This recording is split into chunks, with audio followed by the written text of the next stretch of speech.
tinggal kita syukuri. Berulang-ulang saya menyampaikan untuk menjadi perhatian dan supaya kita mendapati faidah dari apa yang kita amalkan. Kita sudah mendapatkan tauhid, berarti kita sudah menjadi orang pilihan Allah dari pilihan-pilihan yang paling sempurna.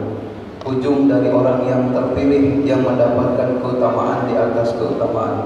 Orang yang hatinya dihidupkan hatinya dengan mengingat Allah. Itu mahal. Itu mahal. Saking mahalnya tidak bisa digantikan dengan hal yang lain. Kenapa harus dikatakan paling mahal? Karena alat untuk selamat dunia akhirat hanya Abah Sepuh menuliskan dalam kitabnya, ditulis dengan tulisan tangan beliau. Tangan beliau. Kata beliau, perkataan ini sudah disepakati oleh para wali Allah dari zaman Nabi Adam sampai hari kiamat. Jadi wali sudah sepakat. Yang di alam batin sama di alam zahir, semua wali di kolong langit sepakat. Sepakat bahwa orang yang mengucapkan lisannya dengan kalimat la ilaha, hatinya menyebut nama Allah, rasanya menghadap kepada Allah dengan kalimat hu. Lisannya la ilaha illallah, hatinya Allah, rasanya hu. Wajib. Allah mewajibkan Allah. Aku mewajibkan diriku untuk orang ini selamat dunia akhirat. Alhamdulillah. Jangan main-main. Kita sudah dimudahkan oleh Allah dengan guru agung kita. Kata Abah Awas, ini sudah akhir zaman. Allah tidak ngangkat Nabi lagi setelah kanjeng Nabi Muhammad. Berarti akhir. Tidak lagi ada ajaran baru. Kata Abah Awas, tidak ada ajaran baru. Ajaran yang sudah lama, cuman sampainya diproses ngikutin zaman. Makanya ada zaman sesuai dengan zaman. Jadi zaman kanjeng Nabi Muhammad. Ini zaman kanjeng Nabi Muhammad. Abah Awas itu penerus kanjeng Nabi Muhammad. Yang dulu zaman Nabi gak kedengar oleh kita karena nggak sejaman. Kita yang hidup di zaman ini ikut Abah Awas, ikut kanjeng Nabi Muhammad. Itu mahal. Kalau tidak ada Abah Awas sekarang kiamat. Kenapa? Tidak ada yang bisa menyelamatkan di dunia akhirat kecuali yang tiga ini. Ditulis oleh Abah Sepuh, dirangkai dengan kata yang begitu sampai diawali dengan kesepakatan seluruh wali Allah itu. Luar biasa. Jadi wali udah sepakat semua. Tidak ada orang jadi wali tidak mengamalkan lagi, tidak ada. Oh si anu wali Allah, tidak ada. Semua orang jadi wali Allah harus melewati tahapan saya amalannya ini jadi wali, gak bisa. Orang jadi kekasih Allah harus la ilaha illallah. Apabila Allah akan mengangkat hambanya menjadi kekasihnya, maka Allah awali dengan Allah buka dadanya dengan dzikrullah. Tidak ada dari yang lain. Oh si anu kayaknya wali, tanya punya mursyid tidak? Talqin belum? Gak punya mursyid, gak punya talqin jahit. Sampai ada belajar jumpa lidah bakal jadi wali. Di kitab diterangkan orang 1000 tahun menghabiskan umurnya untuk ibadah, menggali kitab sampai habis umurnya diberi 1000 tahun. Ada orang umurnya 1000 tahun, habis waktunya buat ibadah sama menggali kitab, tapi tidak ketemu syekh mursyid, maka tidak suci lah hatinya, tidak suci hatinya. Saking mahalnya. Orang nelaah, oh saya mau bertapa di gunung buat mensucikan hati biar saya sampai kepada Allah. Allah dalam hadis kursi menjawab, tidak akan sampai. Sudah dipermudah oleh Allah, kenapa mempersulit diri? Sudah ada. Dulu kanjeng Nabi Muhammad, Allah berfirman, aku turunkan Rasul bawa kitab untuk mempermudah kamu kembali kepada aku. Sudah dipermudah, sudah cara gampang. Kenapa Allah mengatakan mempermudah? Karena kitanya orang sulit. Kita itu orang sulit ke Allah. Kalau Allah nggak nurun Nabi Muhammad, nggak bakal ada yang nyampe. Apalagi yang model-model kita begini berkumpul di Gak ada. Kita disebut kiai itu katanya. Saya ulang-ulang nih, kata Abah Anom, Abah mah cuma sampah, kalau nggak ikut karomahnya apa sepuh? Abah Anom bilang kalau Abah nggak ikut karomah Abah sepuh, Abah cuma sampah. Abah Anom orang yang hebat, yang luar biasa, ngaku sampah. Kita apa? Kata Abah Anom, cek batur yai. Kata Abah Anom, cek batur yai. Wah, orang teh setan. Siapa tahu kita teh setannya? Abah Anom, kita ngaku benar, masih jauh. Alhamdulillah kita ini bukti tawadu. Kita punya guru, syukur kita ditunjukkan jalan Allah. Siapa orang yang mendapatkan petunjuk, ada tandanya di Al-Quran. Siapa mereka? Orang yang ketemu dengan Syekh Mursyid di zamannya. Jadi kalau kita sudah ketemu Syekh Mursyid, perjalanan hidup kita sudah selesai. Dalam kitab diterangkan, kitab sufi karangan Kanjeng Sunan Kalijaga mengatakan, awal perjalanan manusia hidup adalah mencari guru. Bukan nyari ilmu, bukan nyari jodoh, bukan nyari duit, bukan. Nyari guru. Untuk apa nyari guru? Untuk apa? Untuk menyelamatkan diri kita dunia dan bukan nyari ilmu, nyari guru. Di mana orang sudah ketemu guru yang menunjukkan jalan Allah, gurunya yang sampai kepada Allah, kitanya Abah. Maka perjalanan manusia sudah selesai. Jadi kita itu hidup sudah selesai. Ketemu Syekh Mursyid di zamannya. Alhamdulillah, oh saya mau ketemu Abah Awas umur 70 tahun. Alhamdulillah masih ada waktu. Oh saya masih muda. Sekolah SMP 15 tahun sudah ketemu Syekh Mursyid. Alhamdulillah dari muda sudah dicintai oleh surga. Masih kecil. Kenapa saya mengatakan ketemu Syekh Mursyid sudah selesai? Karena diperintahkan dalam kitabnya manusia mencari guru. Sudah ketemu Abah Awas, dapat apa? Dapat segala-galanya. Hartanya berkah, umurnya berkah, habis umurnya buat ibadah. Punya tujuan hidup. Bapak dulu sebelum tauhid punya tujuan hidup tidak? Ngambang Bapak. Tidak jelas. Begitu habis tauhid baru naik. Pasti hidup itu. Yang tua pasti hidupnya, yang muda pasti hidupnya. Kenapa? Sudah tahu tujuan hidup. Itulah.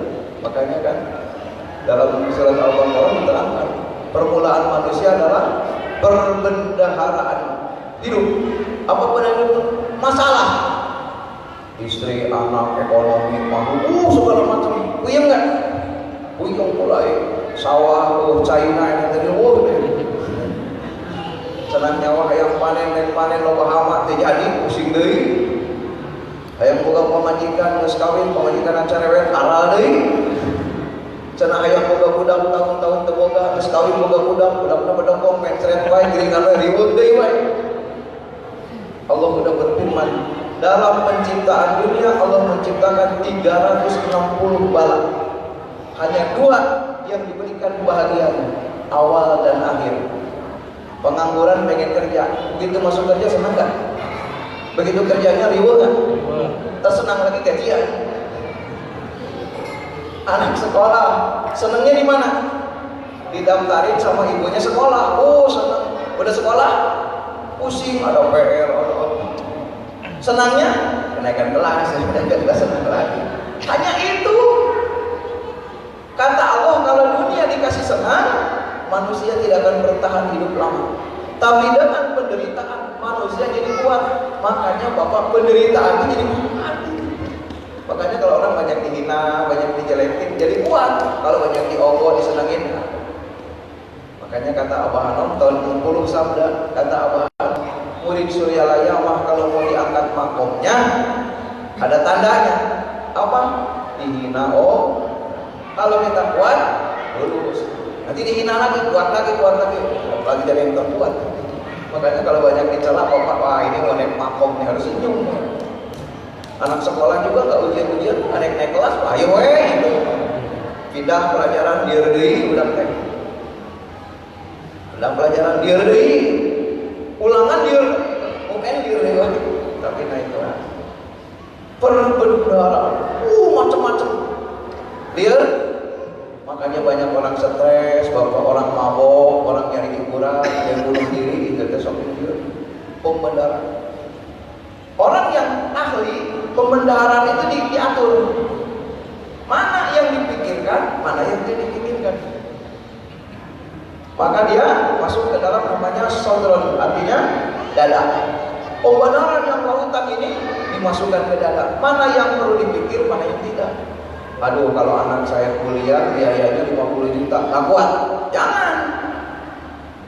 Waduh, kayak kalau beli Alphard kayaknya duitnya nggak nyampe. Jangan. Mau maksain toner. Itu mentang-mentang lagi zaman katanya nih mobil yang miliar-miliar ikutan lah. Punya duitnya nggak? Enggak. Baru ke daerah udah diusir Pak. Mau ngapain kamu sini? Waduh, ini ada cewek cantik, tapi anak Pak Menteri, maksain. Apa ya?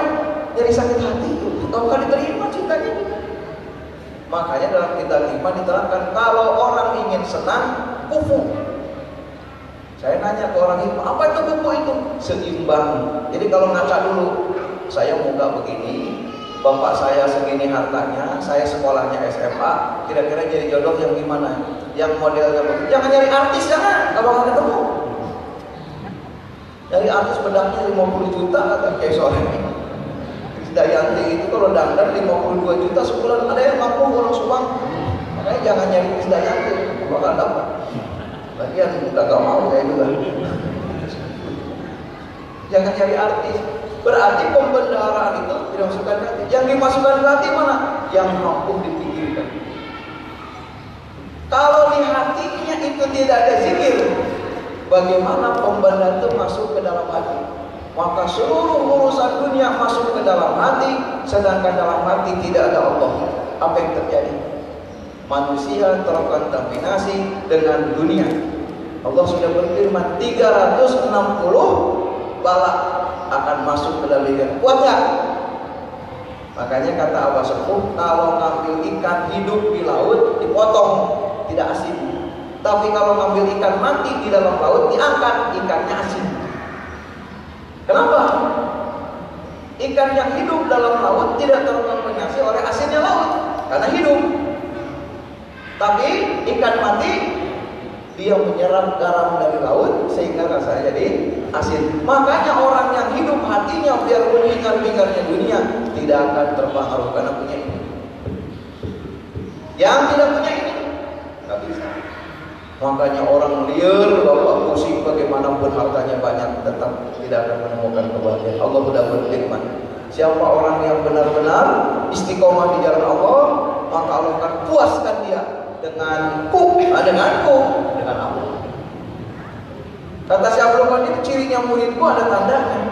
Apa? Lebih senang duduk di tempat Allah, bersama Allah, mengingat Allah, bersama orang yang Allah, daripada tempat di mana saja di kolong langit yang tidak ada Allah. Bapak senang mana kira-kira, di bioskop sama di majelis zikir? Di bioskop 2 jam, jangan 4 jam, jangan setel lagi, ikut lagi, nonton lagi, nggak boleh. Tapi kalau di majelis berapa? Itu kurang betah di majelis teh, cari jadi murid Syaikhul Qadir. Kurang betah di pasar, berarti memang jadi diri itu di pasar kali umat. Ada contoh lah, betah di sini. Nah, ini ada sortir. Nah, pembenaran dunia yang masuk ke dalam hati akan terpikir. Kalau tidak ada nama Allahnya, maka kita akan terseret dengan urusan dunia. Maka hidup akan penuh dengan dunia dan dunia akan mengecewakan. Kata Syaikhul Qadir, jangankan susahnya, senangnya saja fitnah. Kata Syaikhul Qadir, mana susahnya?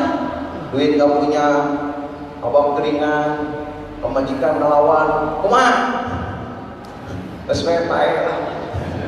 Aing ayam paek mati hidup gak mau, mati segan hidup gak mau. Yang senangnya kaya, udah menteri kaya, jadi bupati, jadi gubernur, liar kok, banyak duit, banyak yang demo, banyak, itulah dunia. Makanya dunia kalau gak dihidupkan hatinya dengan Allah, maka kita akan tersadar dengan dunia. Itu yang bikin bibit jadi pusing. Itu bukan.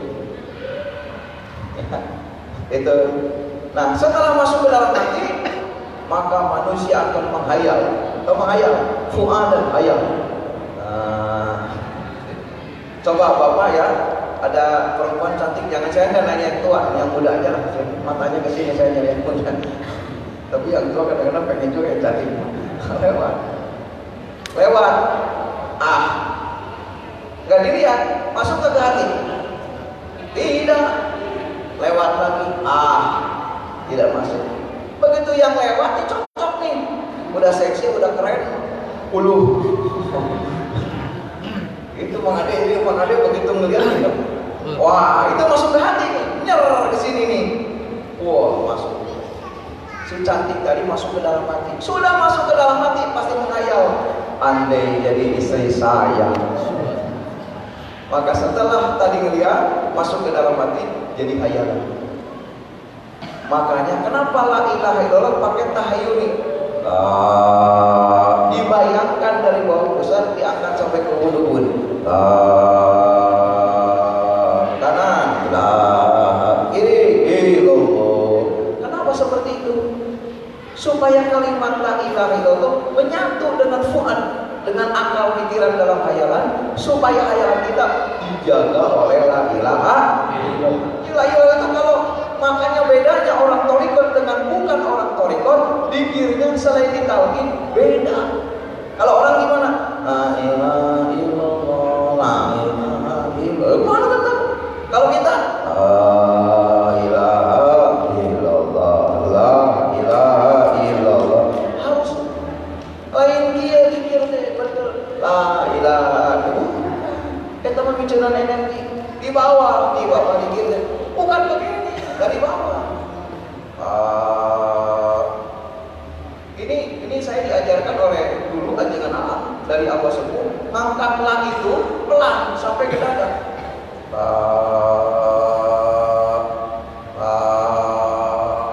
Sudah dada ke kepala dicepetin. Baru menyebut ilallah itu kepala dulu, baru ilallah. Coba kalau Bapak menembak burung, nembak dulu apa ngeker dulu? Air buka peluru 100, dok. Air burungnya seserian mana kan? Mantul mana? Abah Anom jalan, sama Abah Aos jalan. Abah Anom bilang ke Abah Aos, kita mau nyari burung, ketepel burung. Wah, Abah Aos nyari batu banyak, wah sekarung. Mau nunjukin depan Abah Anom mau jadi burung. Abah Anom ada batu tidak diambil, kata Abah Aos. Ini Abah kok nggak ngambil batu? Apa mau minta ke saya nanti ya? Awas ada ini batunya, ambil satu. Padahal batu banyak. Kalau Abah Aos mau ngambil batu aja banyak, masukin aja. Abah kok enggak? Tuh jalan lagi. Batu lagi 3. Sudah cukup harus 3 aja. Sekarang ini batunya banyak. Ada burung, Abah Aos letak, terus lewat burung, berber, letak burung lari. Ada burung depan Abah Anom, kata Abah Anom. Abah itu burung, bukan yang itu, awas kan. Itu burung ada. Burung di sono, di sini yang tidak dipakai.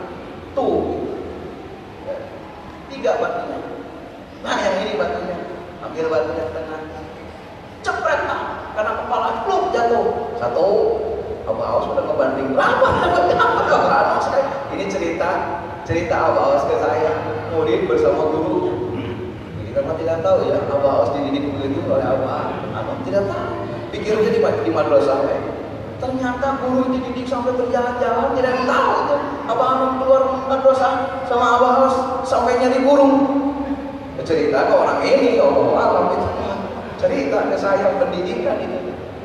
Kata Abah Anom, Aos, batu sudah ditakdirkan, burung juga sudah ditakdirkan. Burung itu harus mati oleh batu ini. Makanya Abah Kenapa harus nyari batunya, nyari burung kan? Kalau Abah Aos mah ambil batu seenaknya, burung seenaknya, bukan haknya, agak ketemu. Makanya kenapa di Solo dengan rezeki udah diatur. Letak sudah datang lagi ada burung, bukan ujungnya Abah Aos kan nembak burung ikut Abah Anos di belakang. Kalau ada apa? Udah batunya 3, burungnya dapat. Itu pelajaran berharga. Diajarkan ke saya untuk jadi wali itu tahu wali itu segala-galanya. Jadi kalau kita gimana? Kita masuk borongan kan? Makanya dikir juga kata harus pas. Mana lahnya di tengah, ilahnya di kanan, itu di kiri. Tidak boleh dirubah sudah itu. Tidak ada ilah di kanan. Salah tempat. Ibarat tadi Abah Anom itu ngajarin beban gunung itu untuk la ilaha illallah. Harus pas. Lah itu di tengah. Dikirnya dulu, kepala dulu ke kanan, baru ilaha. Kepala dulu ke sebelah kiri, udah pas, baru illallah. Ada mana yang malah can pas lah ilaha itu sirah can ka dieu geus illallah. Atuh kok mau beunangan manuk nabi bapak.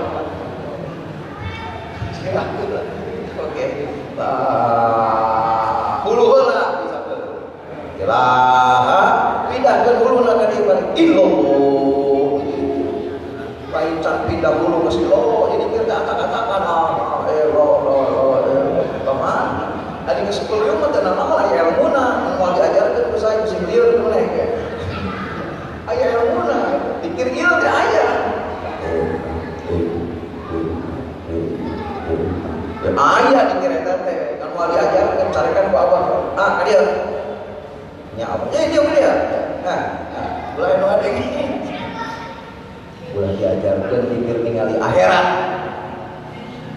Ulah apa? Teu meunang. Kajenting orang kudu arifin. Kunaon? Sing manahkan ka akhirat. Riweuh nguruskeun upana. Oh, nya apa teh? Awas aja. Ngilu Abah mah urang sial dikirna kieu. La ilaha illallah. La illallah, la ilaha illallah. Surah Abah Aos itu. Itu enggak tahu Aos. Mirip lah, mana 50%. Dan Abah gitu we. Tong dipakai. Sing marakat ikhwan. Dikir ilmu, bejakeun padahal Abah sudah tahu. Eta teh dikir pangeunah, mun dikir geunah di poho moal. Tuh pamajikan orang kene budak leutik teu nya. Jadi orang yang mengajarkan zikir itu ada. Cuman kalau guru tidak mengajarkan, siapa orang yang berzikir dengan zikir ma'rifat tapi tidak diizinkan oleh gurunya, tidak tahu ilmunya, tidak ada yang mengizinkannya, haram. Bukan tidak ada, makanya Allah mengatakan tidak ada zikir potong kalimat untuk menegaskan seluruh ikhwan, tidak ada. Tapi kalau ada orang ma'rifat lagi begitu, bisa saja, tapi untuk dia, jangan orang lain. Boleh diajarkan, boleh dipakai deh, wah. Gitu. Kita itu Pak Heri dikir pangikmatnya kata. Abah Anom di ruang kolwat, dikirnya begini. Pakai dikir Sidratul Muntaha, masuk Abah Aos disuruh umi, langsung nggak pakai gigi satu, langsung setar ikut. Kata Abah itu nikmat selama hidup, dikir paling nikmat itu di ruang khalwat bersama Abah Anom berdua pakai dikir il ya. Nikmat. Lagi nikmat senangnya. Abah Anom nengok ke belakang, dipegang gitu. Pakai bluetooth. Awas. Bagian Abah. Itu bagian Abah mah sudah selesai mau pergi. Tinggal awas. Awas mah jangan pakai dikir ini. Pakai dikir yang tertib, yang jelas, ajarkan keikhwan supaya untuk peradaban dunia. Semenjak itu saya Abah patuh ke Abah, biarpun tidak ketemu nikmat seperti tadi, Abah tetap tegak la ilaha illallah, la ilaha illallah di mana saja, kecuali sendiri lagi di gunung, wallahu alam.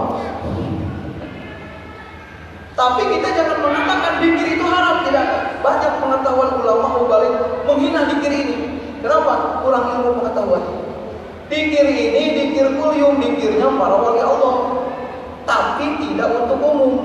Di mana orang umum niru dikir khusus jadi haram. Bukannya sampai dia akan terhijab dalam perjalanannya.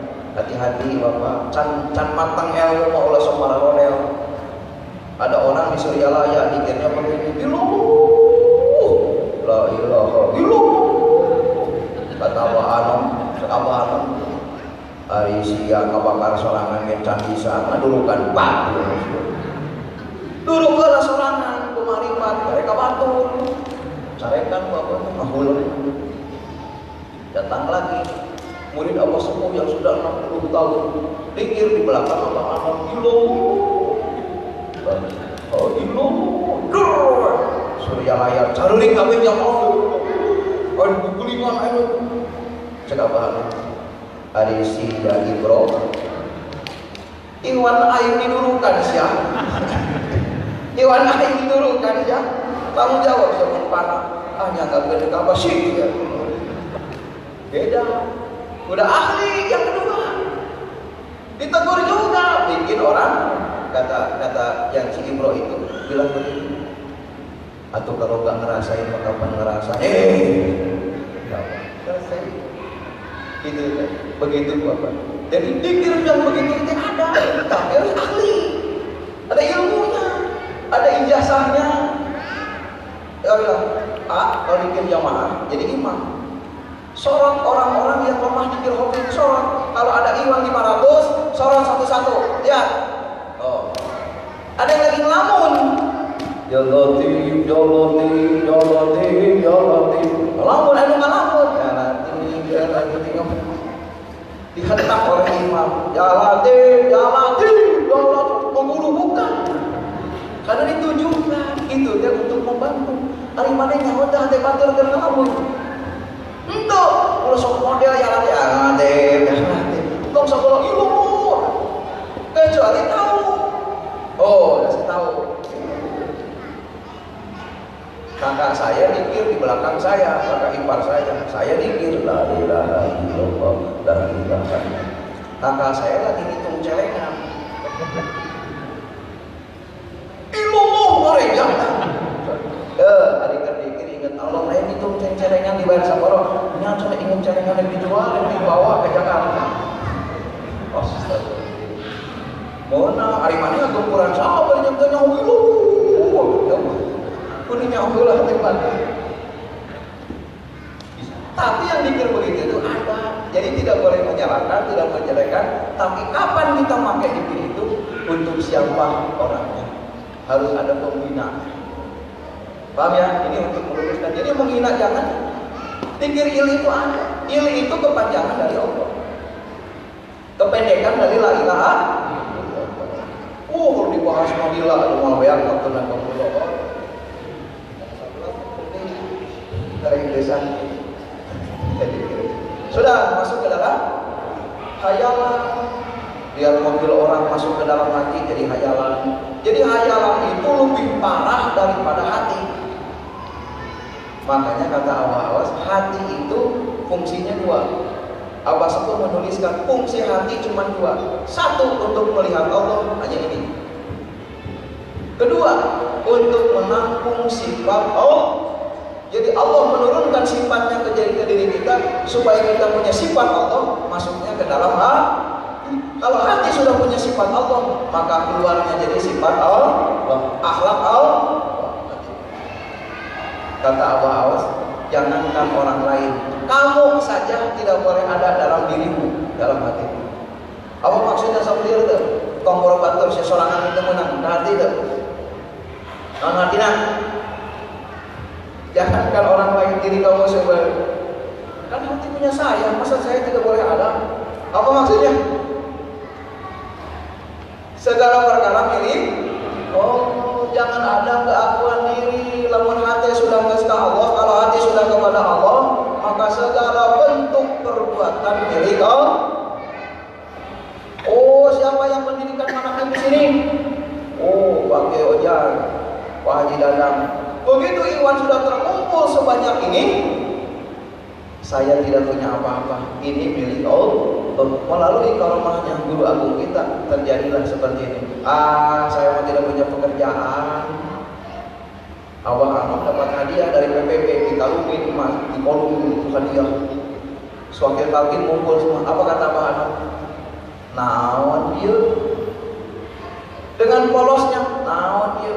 Ini hadiah dari PPP Abah, hadiah tertinggi orang yang berprestasi di dunia, bahasanya begitu. Apa kata Abah Anom?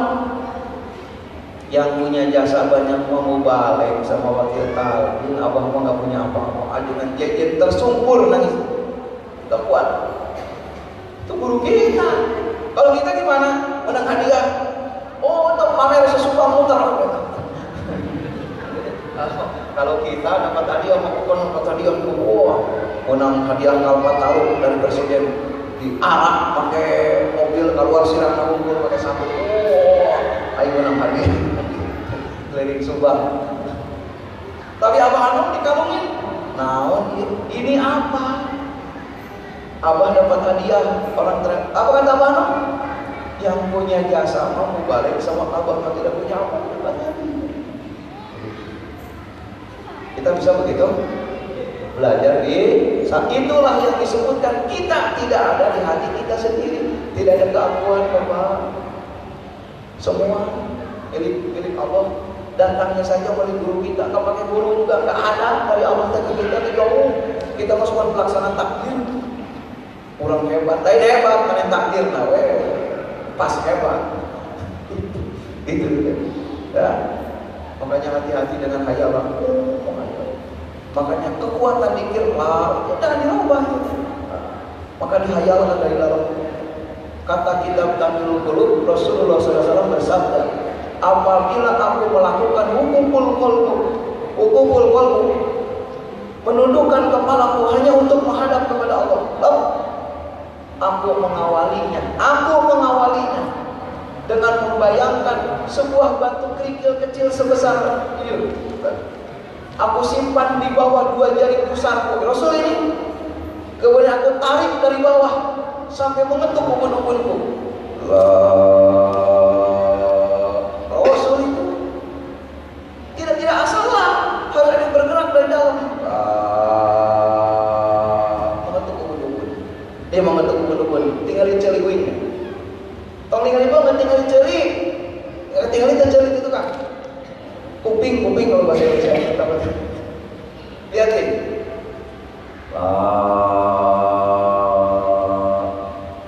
Tuh, ceri lagi nyut kalau tuh kan dia. Mana mantel? Dari kemana mantel? Dikir yang dikodok itu yang 165 Bapak, yang 3 mah tidak boleh dikodok. Tidak ada kodok dikir 3. Dalam keadaan sibuk dikir 3 kali. Nanti dikodok yang 165. Ada perkataan dari guru kita yang 3 dikodok. Dikir yang 3 hukumnya wajib dalam keadaan apapun. Pokoknya lamun maneh geus salat kudu dikir 3 kali. Nu 165 dikodok. Nu 3 wajib. Temenan sama Assalamualaikum. Mangkat temenan kudu 3. Kata Abah Sepuh yang 3 itu sempurna, maka yang 165 terbawa. Sing tarapti bapak nu 3 teh ulah buru-buru teuing. Tung sing rasa kudu teh alit. Baru kepala di sini baru kepala di sini.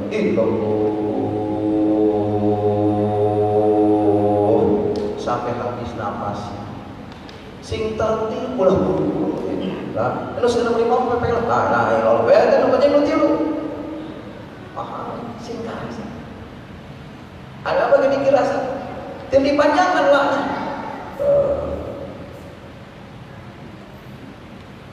Sampai terus halus. Baru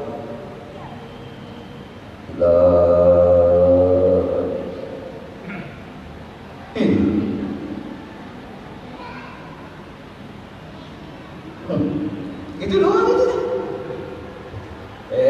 Rupa-rupa dikit diajar berpahulong 5 tahun pikir dulu. Rupa-rupa teknik dikit. Singkarasa. Sehingga pika Allah mana? Pek la ilaha illallah. La ilaha illallah. La ilaha illallah. La ilaha illallah. Si illallah di sini kan nonton kurang banyak kita ada. Kok dihayal Bapak? Tahayuli. Siapa yang tinggi tahayulnya, tinggi panah. Siapa yang tinggi panahnya, tinggi wibawanya. Siapa yang tinggi wibawanya, dia akan berpengaruh di dunia. Nah, eta teh hasil itu seorang sok nanya, oh cenah Kiai Ali Kartausia mah itu maksud ngadarengkeun boga naon, boga sihir. Lain aing boga sihir, boga tahayuli lah. Emane malana teh. Tidak ada pengaruh. Atau ngalatih napas, oke kan ngalatih napas, tarik dari ujung kaki, ujung tangan, ujung kepala, tarik pas dimasukkan ke pusar, tarik di napas, ketarik semua. Sudah ditarik, tekan ke bawah, mengunci, alirkan lagi ke seluruh tubuh, dikir kopi 7 kali. Darah sudah mengandung oksigen 1000%.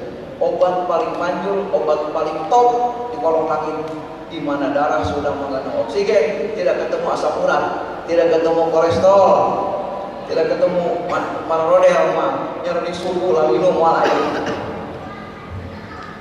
ngolah napas. Kata Abah Awas, itu zaman Syekh Tolha. Dulu Syekh Tolha itu berdiri kalau di kiri, ditarik dari bawah. Pikir kopi. Alatih kekuatan tenaga dalam ditunggal teh untuk kena meleset teh pelor mana.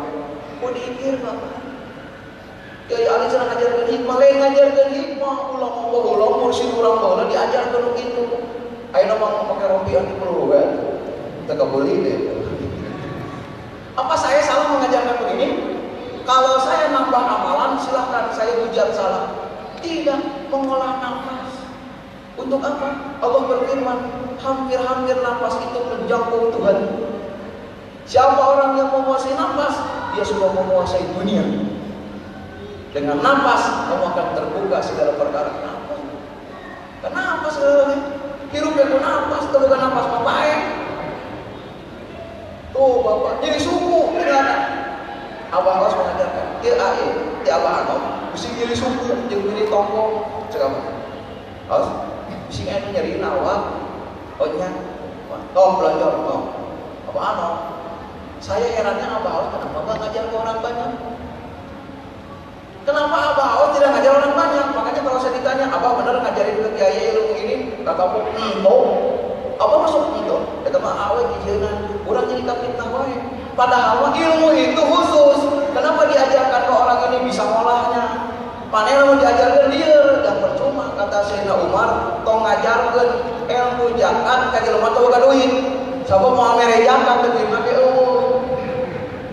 Mata kiai tong dakwah ilmu haji ka jelema miskin teu mau mangkat. Jeung Sayyidina Umar, lamun dakwah ka orang miskin, pang ieu jelema beungar sina sodakoh, itu selesai. Beungar ka dia. Naon beungar ka dia mana dia. Jelema itu kata mana itu mah kita beres ya, itu baik disiksa. Itu ulama ngomongkan bab zakat itu miskin teh carurin garu-garu diraya zakat. Bicara umur, emang ngomong dikir lah sekali dikir ieu. Teu ngomongan kok deui udah. Penting halatkeun. Ya, pasti gitu. Apa? Gimana? Bising Abah teh nyampaikan kemana? Kan cek saya nomor itu celaka aku. Kata Sayyidina Ali, kenapa Umar? Celaka aku ya Ali kalau aku tidak ketemu dengan engkau. Celaka aku. Ya ada apa? Kalau engkau tidak mengajarkan ilmu kepadaku, ilmu yang diajarkan Rasulullah kepada kamu. Kalau engkau gak banyak ngomong, gak menganggap aku sahabat, aku tertinggal jauh. Banyak Rasulullah mengajarkan ilmu kepada engkau, tapi tidak mengajarkan kepadaku. Aku tidak tahu. Jangankan kita tahu menjawab pertanyaan Rasul, bertanya pun sulit. Coba sekarang mau nanya, siapa yang bertanya? Liar nanya. Saking butuhnya mana nanya itu bisa, mau ngejawab. Umar bin Khattab duduk dengan Rasulullah, tidak bisa bertanya. tidak keluar ilmu Rasul. Tapi Ali bin Abi Thalib saking cerdasnya, dia bertanya ke Rasulullah. Begitu dapat ilmu, dia kabarkan ke sahabatnya, ya Umar, aku dapat ilmu ini. Umar bertanya, Ali, sini, ada apa? Dapat ilmu apa? Oh, semalam Rasul begini, sila Umar bin Khattab, tunduk, ajarkan kepadaku ya Ali. Itu sahabat begitu. Abu Bakar dapat ilmu, ajar ke Utsman. Utsman dapat ilmu, ajarkan. Saling mengajarkan. Kayak Ojan dapat ilmu dari Abu Awas, ajarkan ke saya. Karena saya belum tentu dapat. Saya ilmu ini, mungkin Abang mengajarkan ilmu model ini ke orang yang bisa ngolahnya. Kok Kiai diajarkan lagi ke orang banyak? Siapa tahu di antara Iwan bisa? Kan tak kebagian. Kamu ngobrol sama Abu Awas, kamu bisa. Udah duduk aja, segen, saya aja segen. Kita apa ya? Abah Anom lah. Lu nyerinya di mana? Oh, nyeri tukur, nyeri nyautan. Tukur tuh. Bahasa Indonesia, nyeri sakit lutut. Tarik nafas. Simpan di perut, alirkan nafasnya. Kalau lututnya sudah berdenyut, nyut, nanti isi di cerhopi. Kenapa? Baru kita pohon nyeri itu. Kalau disebut kalau di bawah sampai nyeri tukur lah. Pohon itu, adanya sepohon itu belum pakai ke pasar. Mak, jadi syukur deh. Pohon itu. Di mana aja lo makan sepohon nggak susah, mau pakai yang susah. Paling mah susah itu diomong-omong aja, itu makan. Ada orang. Aduh, abi bagus nih. Aduh, aku disumbang di bank miskin, harus dong kan lebih miskin. Gitu. Udah, bisa langsung diomong ke gorengan HD syukuran ke Allah. Alhamdulillah aing mah teu boga duit ge boga dikir aing boga guru agung gitu. Alhamdulillah tuh nu beungar si Jack Ma duitna ratusan itu triliun teu dikir cilaka menang Jack Ma. Si Jack Ma tahu Jack Ma teh. Jelema pangbeunghar si Jack Ma teh. Alhamdulillah ya. Paham gitu? Ayo langsung jadi tongkol pegel kumaha mencena. Urang boga tukang urut, mana mah muntah hese. Tukang urut teh can kapanggih. Mang ieu nu nyeri teu di mana da aing teh nyaho cik tukang urut. Nyaho mah urang. Oh, tarik. Simpen di tukang urut. Ngan teh nyut. Besikit di jeruk. Tapi ka poho. Poho ada ingat ka Allah leungit. Eta teh ilmu pengobatan yang dikembangkan oleh Abah anu Bapak Abah ngajar ke saya gitu. Karena Abah tahu saya spesialis mengolah energi gitu, jadi sekali diajarkan teh ngarti. Oh Abah, alhamdulillah, emang siap. Dari teh ngarti mah kayak tentunya hotel apa? Malah, bahkannya ada senawannya gitu. Kenapa saya ajarkan ilmu begini? Nabi bersabda, carilah ilmu dunia, jangan sampai kamu meminta-minta. Orang mukmin yang hebat adalah orang yang hartanya banyak. 2. Cari ilmu kesehatan supaya kamu sehat. Karena dengan sehat kamu akan syukur dan ibadah jadi kuat.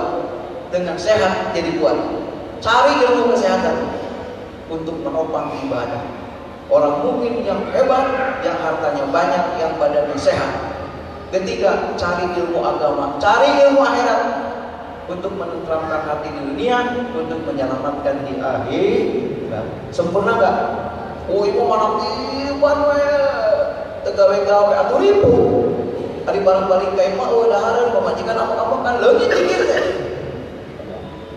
Harus belajar dagang orang Cina boleh, belajar bisnis boleh, belajar ilmu kesehatan boleh, apa tapi boleh, ilmu tenaga dalam silahkan kembangkan. Tapi perdalam ilmu akhirat. Jadi duit loba, awak jak-jak, dikir mantep. Ngeunah hirup. Dengan saya mobil aya nu mere, duit aya nu mere, imah anu mangieunkeun, awak sehat, ilmu dibere, olah batin bisa, olah energi bisa, pikir diolah di mana. Kesenangan teu hayang nanaon sagala dibere. Bukan takabur, syukur ini ternyata apa yang saya pelajari tidak menyalahi ajaran. Hayang sehat hayang diajar. So, ayo guru di dia jago ilmu pernapasan tenaga dalam orang Subang diajar. Ayo di lemah laku dagang beungar diajar. Tarekat mana ke surga saya Abah awas iya sok dan mikir nasi rajin, usaha nasi rajin, awak nasi saya, dia mah bergempang ke asam urat, sila, aduh, mandi penting, aduh nyari awak, ribut kira ibadah, cek abah awak penting mandi, asam urat jadi, terjadi mandinya, sholat, loba, nyari subuh, itu sholat saja, ribut, lagi jaga, boleh berarti jaga doa ke sini, alhamdulillah ya lah, sampai itu loba kene. Sampai jam 11 sudah apa ya hayalan orang yang punya dikir hayalannya apa? Orang dikir hayalannya apa? Janji Allah tuh nggak mikir dunia, andai punya mobil nggak ada masuk banyak dunia, mobil, harta, ekonomi semua masuk ke dalam hati, disortir oleh ini. Tidak ada pikir yang aneh, yang dipikir hanya yang manfaat karena bersama Allah. Apa hayalannya? Janji Allah dunia akhirat. Kenapa bapak-bapak mengamalkan dikir? Apakah langsung kaya? Apakah hutangnya langsung kebayar? Tidak. Kenapa diamalkan? Allah berfirman, dikir ini bakal diamalkan hanya untuk orang-orang yang percaya kepada hari akhir. Yang tidak percaya kepada hari akhir, apaan ngumpul-ngumpul manakiban, apaan dikir banyak, buat apa? Karena mereka tidak percaya kepada janji. Kata Rasul, seandainya faidah dikir la ilaha illallah dibuktikan oleh Allah di dunia, niscaya di dunia tidak akan ada orang kafir.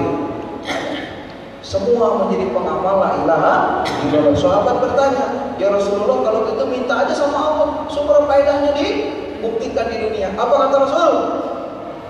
Rasul sambil tersenyum. Apa kata Rasul?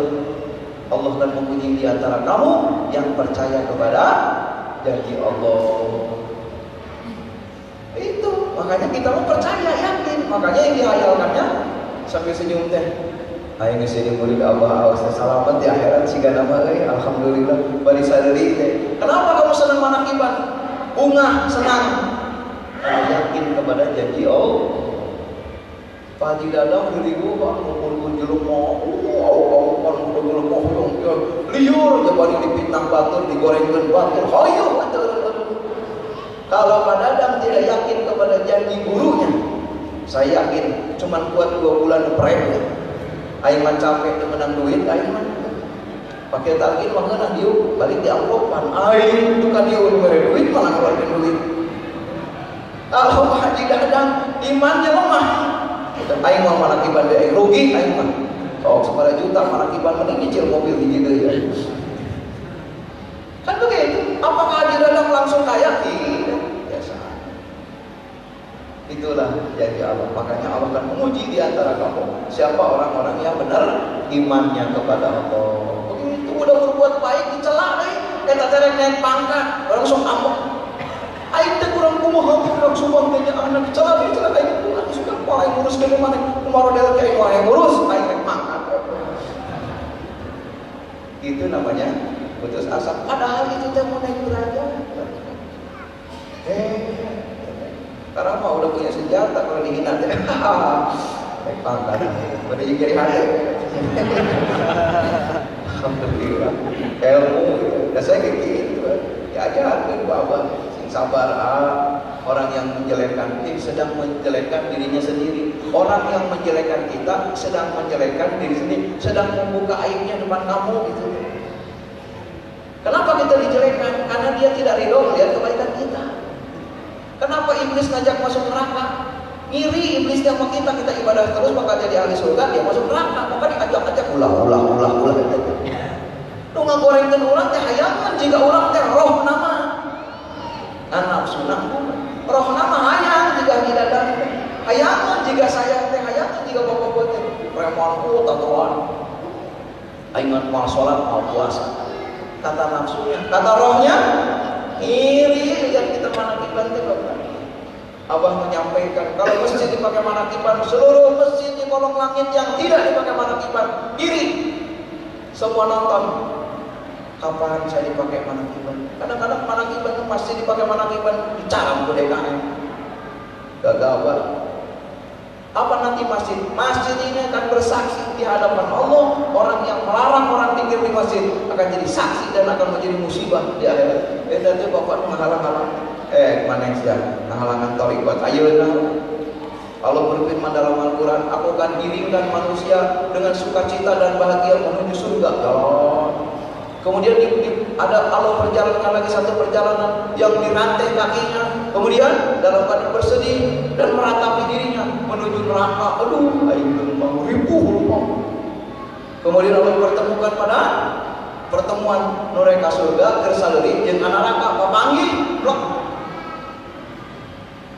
Kata Allah, lihat yang penduduk surga, orang-orang yang pernah memperolok-olok kamu, menghalang-halangi jalan ibadah kamu. Tuh, ayo dan nasibnya gitu. Penduduk neraka, dulu kemarin tuh, kebetulan mana sedihina, majar pendikir marodel gila, kalau ditempuk, kurang pernah ngolong-ngolong. Akhirnya orang-orang yang digiring neraka berkata, ya Allah, sungguh neraka ini lebih panas dan lebih menderita bagiku karena aku ingat kepada dosaku di dunia. Jadi tambah sisa nanti cek nodok kalau mana baheula ayeuna dikir ayeuna senang paniriku. Sekarang makanya kata Allah berbeda pada suci, hinaan itu, fitnah itu, cobaan itu, musibah itu untuk menyempurnakan amal. Kenapa ada fitnah? Karena kita belum sempurna tauhidnya kepada Allah. Kenapa diuji dengan musibah? Karena kita kurang syukur kepada Allah. Kenapa ada penyakit? Karena kita tidak waspada dengan yang haram. Donggala ayeuna kena musibah pikiran itu sorangan aya naon. Musibah udahlah.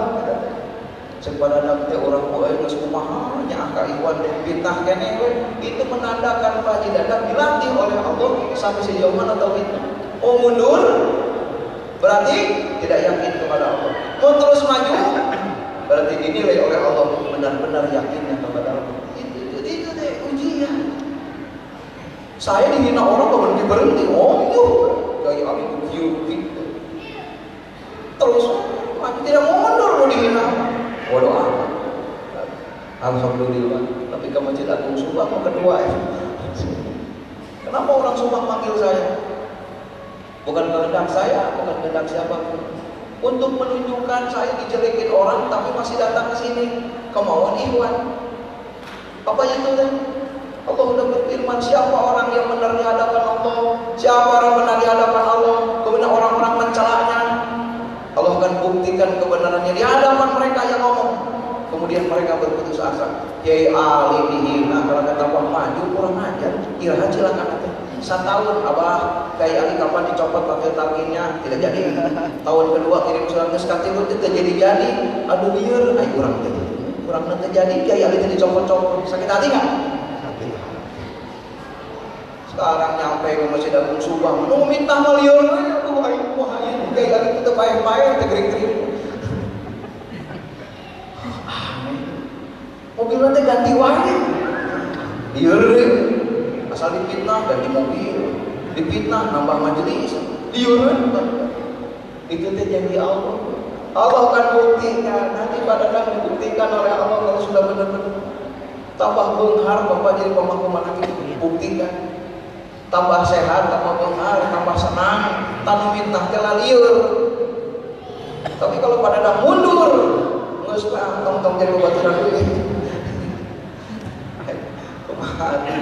Berat Bapak jadi pemangku mana gitu. Bener, pakai target mendatang dapat amplop, datang dapat amplop. Atau pemangku mana gitu mengeluarkan amplop riuh. Komo ketua korwil mau neangan jelema we atau jelema jadi jadi ujungnya jadi celak Bapak. Benar itu. Saya kenapa tiap doa itu mendoakan pemangku manakib, mendoakan orang yang lulus Ikhwan. Kenapa? Berat. Berat. Benar. Makanya saya mah tengah riwah ke. Kalau diatur-atur kumaha we sok kumaha korwil we dikir ke kumaha korwil. Karunya riwah korwil mah pang capena tuh ke duit. Keluar udah lah. Jadi kadang karena duit ujungna teh teh pendidikan yang nyadar teh sing aya ikhwan urang pang capek yang yakin kepada janji sudah gitu ya. Jadi hayalan kita mah jadi tuh bari seurit teh bari dihina teh cek Allah ge orang nu dihina mah gede pahala seurit cek Allah ge nu dihina mah cenah pintu langit dibuka doana mustajab alhamdulillah bari seurit teh dihina teh seurit. Iya saya di Sinarasa dimaki-maki orang cek santri Sinarasa saya kiai alim cenah dihina teh seuseulian wae deui urang mun dihina batur hayang seurit make ngahina urang mana kecan leuwih hade dibanding urang. Jadi saya juga kesini, alhamdulillah. Ada ilmu satu lah buat semangat, jadi penyemangat. Hadis Nabi. Doa mustajab satu apa? Berdoa sehabis salat Jumat. Saya percepat ini pada nggak perlu ditampilkan dah. Kiai juga tahu. Dua di antara azan dan iqamah. Mustajab doa. Ketiga sepertiga malam yang terakhir bari tunduk bedang maneh. Kata doa Allah deket. Terus keempatnya orang yang berpuasa sampai berbuka. 5 orang yang perang sieun dawa perang ge. Ka-6 orang yang aniaya mung disiksa anak ribuan betul. Ada yang terakhir orang yang sedang mengadakan perjalanan mustajabud doa. Diterangkan dalam kitab hikmah orang yang berjalan bersilaturahmi, bersedekah, ada yang lebih utama daripada perjalanan yang lebih baik. Orang yang keluar rumahnya mau mengajar ilmu atau belajar ilmu, yang ngajar sama yang belajar. Allah berfirman, siapa orang yang bersedekah kepada orang yang keluar dari rumahnya untuk mengajar ilmu, Allah lipat gandakan pahalanya. Satu kebaikan yang dibayar 7.000 kebaikan. Tuh ngasih mubalek itu bapak 7.000 udah songkoret 7.000 hadis. Siapa orang yang bersedekah kepada orang yang tidak kenal, Allah lipatkan satunya kali 7. Siapa yang bersedekah kepada saudara seibu bapak, maka Allah kalikan 70 kalinya. Siapa yang bersedekah kepada orang tua kandungnya, Allah lipat gandakan 700 kalinya. Siapa yang bersedekah kepada ahli ilmu, Allah lipat gandakan 7.000 kalinya. Siapa orang yang memberi makan kepada orang yang mengaji ilmu, ikhwan, Allah lipatkan 7.000 kalinya. Jadi mereka hari ikhwan oke 7.000. Mau baliknya 7.000. Tuh bapak, jadi pahala yang paling gede teh ngasih makan, ngasih sedekah kepada orang yang nyari ilmu. Siapa orang yang mengadakan perjalanan untuk mencari ilmu, sepanjang perjalanannya Allah dengar seluruh doanya. Mustajab bapak mangkat manaki bante pakai motor balikan tirisan. Ngadoa bapak dikabul. Saya pernah sih, saya ini ikut manakiban, ya ikhlas, banyak yang mustajab doa. Jadi berangkat manakiban teh karena niat nyari ilmu, ingin ketemu ahli ilmu. Itu teh gede, apalagi ke Sinarasa mau ketemu apa-apa gede, makanya sepanjang jalan teh seneng karena doanya diangkat semua. Terperanjat saya baca hadis ini, alhamdulillah. Apa diputar terus kok kiai? Alhamdulillah. Menit lagi. Terus ketika hayal. Setelah hayal apa? Udah hayal, cita-cita. Tuh, ngelihat masuk ke dalam hati, dihayal jadi cita-cita. Si ada awe geulis teh ku aing mah. Kumaha caranya dipelet apa diculik ku aing? Dikawin gabungeun diculik ku aing. Cita-cita. Tapi orang pikir hayalannya jadi Allah, cita-citanya dikasihi, diridhoi oleh Allah. Kan bae urang mah capek, penting mah Allah ridho, guru urang atoh. Cek Haji Dadang teh, cek Kiai Ojan teh, urang mah penting mah abah wae nyageun. Siapa orang yang dikasihi gurunya pasti dikasihi Allah. Siapa orang yang diberi tugas mulia oleh gurunya, hari itu Allah telah mengasih tugas mulia untuknya. Siapa orang yang disebut namanya dengan kesukaan oleh gurunya, maka Allah pun memanggil namanya dengan kesukaannya. Itu guru itu. Ke Allah mah jauh, ke guru. Sampai dikatakan dalam kitab, ada orang sholat sunnah, betul, sunnah, sunnah. Abah di samping, itu sunnah, keren, gitu. Yang satu mikir, abah tadi sendalnya di mana ya? Jangan-jangan abah nanti keluar masjid sendalnya susah nyarinya, cari. Oh, ditungguin sendal, ibuannya nungguin sendal abah, weh. Cingwe di dia. Pas abah keluar, abah, ini sendal abah. Disiapin, tinggal pakai. Dia tongkat abah, cek abahnya. Nuhun yang. Hari itu amal kebaikannya sampai kepada Allah jadi tolak lagi. Hari itu kita punya kebaikan. Kenapa? Kebaikan yang diterima oleh guru, kebaikan itu sudah sampai di hadapan Allah menjadi amal baik. Tapi orang yang sunnah, gurunya repot dari sendal abah di mana tadi? Orang Subang salolat, abah kalau tuh kan itu, sendal abah mana? Dari ribu, ngomong sholat, ribu pemikiran guru, maka ditolaklah amal kebaikan. Tuh, Bapak, mending mana ngahidmat ke guru itu gede, Bapak. Itu berkhidmat mahal 7.000 kali. Tahu nggak mau kursi enggak ada itu kan? Ada disebut nama bilang bara abah teh nyebut kemana? Itu kemana? Itu menakiban. Jadi tidak adanya dirindukan, adanya menyenangkan. Itulah pasti walinya guru kita. Dia mana ya sih dia orang Korea. Ayo dia kemana? Guru teh gitu. Allah itu sedang begitu kan. Jadi patokan kita ke Allah, kita kepada guru. Jadi memperhatikan guru lebih mulia daripada ibadah yang diajarkan guru. Itu ada waktunya ibadah masyarakat di imam bapak sokrek sebarang rakaat. Tapi ada guru, perhatikan guru kita. Abah cairan sedingin, abah ganti air hangat. Gak dong, aku senang guru teh 7.000. Jadi pasti. Jadi orang yang memperhatikan sendalnya saja lebih mulia daripada sholat sunnah.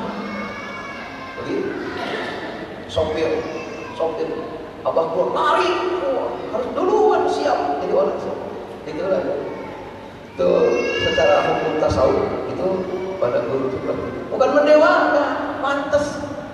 Coba kalau abah nggak nolong kita gimana? Nih saya kasih tahu. Dulu saya diajarkan cara mandi untuk meyakinkan Syekh Mursyid. Udah riado, tidak tidur, mandi terus. Latihannya bukan puasa, tapi nahan lapar. Begitu datang lapar, makan sesuap, tahan. Oh, jadi nafsu itu disiksa. Kalau puasa menahan nafsu, kalau riado menyiksa nafsu. Ada riado menyiksa nafsu. Begini caranya. Bangun subuh, guru nanya, yang lapar? Pikir saya mau dikasih makan sama guru. Belum abah, masih agak lapar. Nanti kalau lapar banget bilang sama abah, ya. Nah, jam 11 tuh, tong niat puasa tong, ya.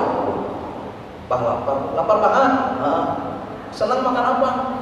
Kikil padang bah. Belum mau kikil, belum.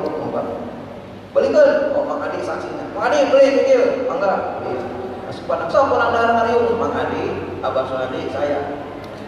Beres ke lapar teh tuh, beri seurit. Pas makan satu suap, Mang Adi mah beak nasi padang teh lah, eta mah terian teh dititah. Bapak Sunadi.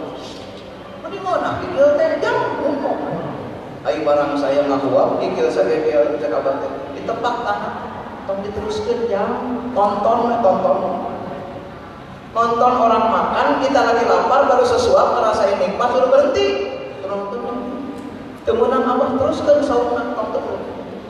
So kasih sama mana? Ayo. Itu teh nafsu disiksa. Jadi nanti ada godaan tidak tergoda karena sudah kesiksa nafsu. Jadi ada godaan rewat. Air kuasa apa menahan, ini mau menyiksa. Lebih berat. Udah. Toh, halaman. Duduk. Sekali, 2 kali, 3 piano terus. Jadi kuncinya teh nyiksa nafsu, tidak makan, tidak tidur, mandi terus. Lihat besi yang keras dipanaskan dengan saung, disembur dengan air, pecah berantakan. Teori sudah disiksa, sudah duduk.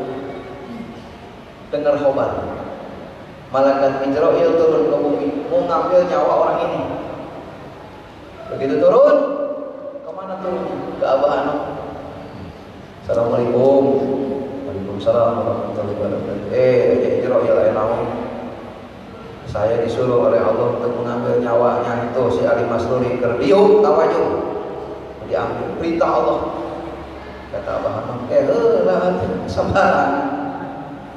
Yang datang bukan Israil. Israil ditinggal oleh Abah Anom, tidak boleh menghadap kepada saya. Yang datang menghadap Abah Anom gurunya.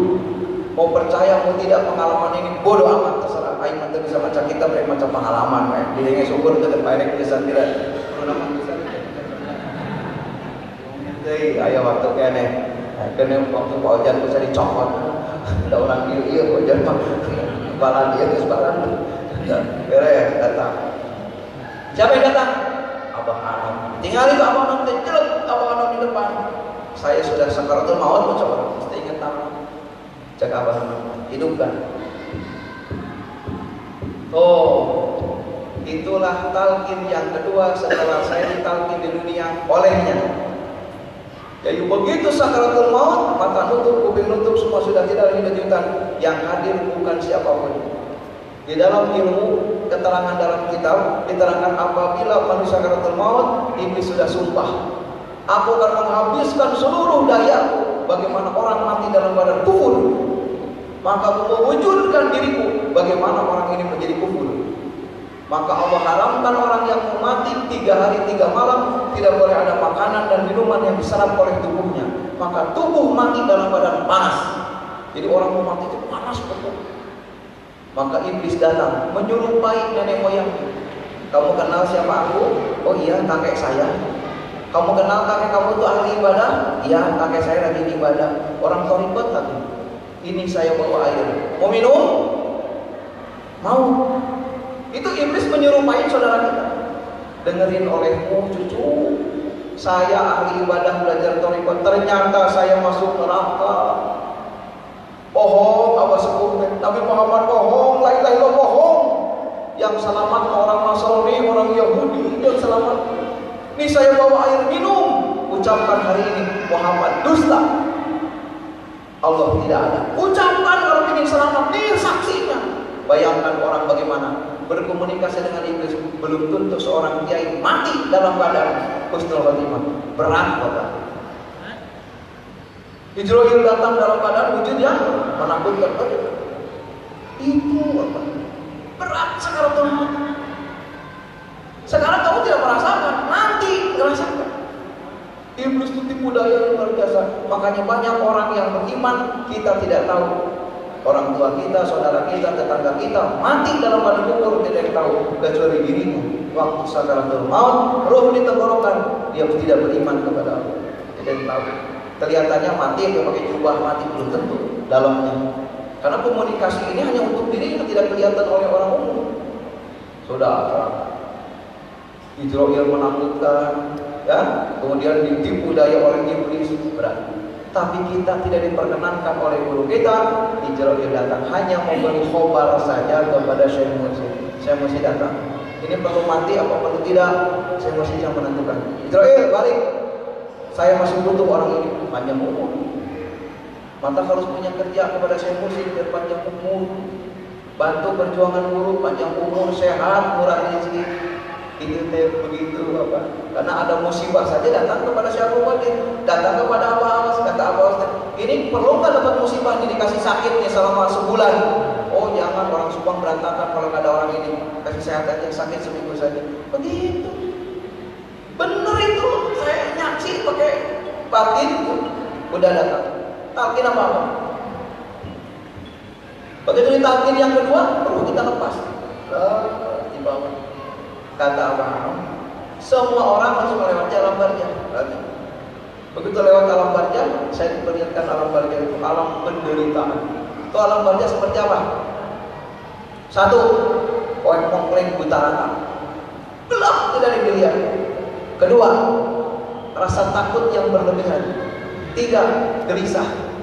Di sana pengap seperti orang tercekik serangan air. Nah, rasanya gitu di alam barzah. Badan yang dirasakan di alam barzah selamanya dalam keadaan meriang, panas dingin. Udah panas dingin, udah takut, udah gelisah, udah seperti kecekek, udah gelap gulita. Dan yang dilihat apa yang pernah kita makan dan pernah kita minum. Apa yang kita makan? Ayam, domba, itu hawa nafsu. Maka Allah wujudkan setiap hawa nafsu dengan wujud yang paling buruk. Tidak ada wujud yang paling menyiksa di akhirat kecuali wujud marah. Kita pernah marah ke orang, dan minta maaf, mati dosanya ke bawah. Maka marah diwujudkan dengan makhluk yang paling buruk. Maka penduduk alam barzah selamanya dikejar dengan wujud yang paling menyiksa. Itu wujud marah.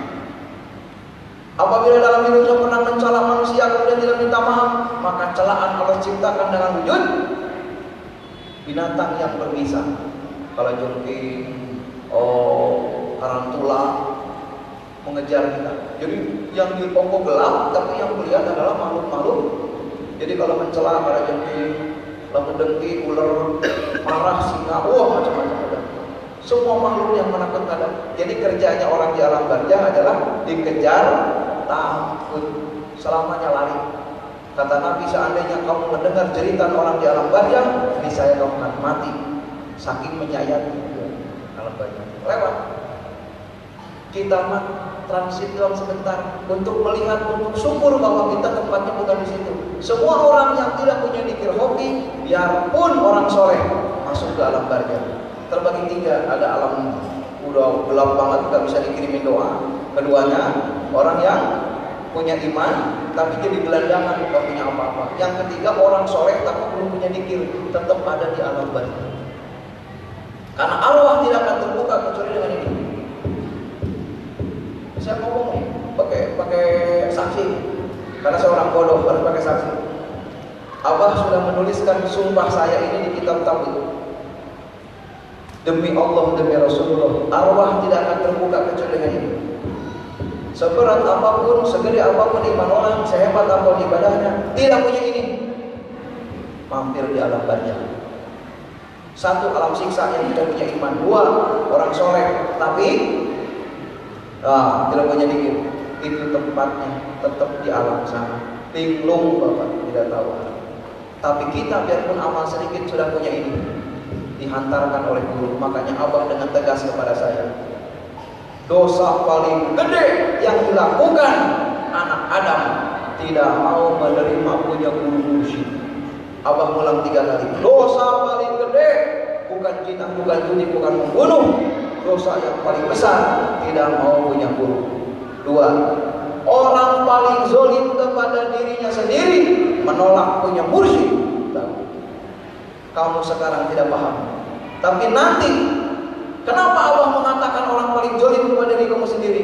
Karena roh kamu tidak ada yang menghantarkan. Di dunia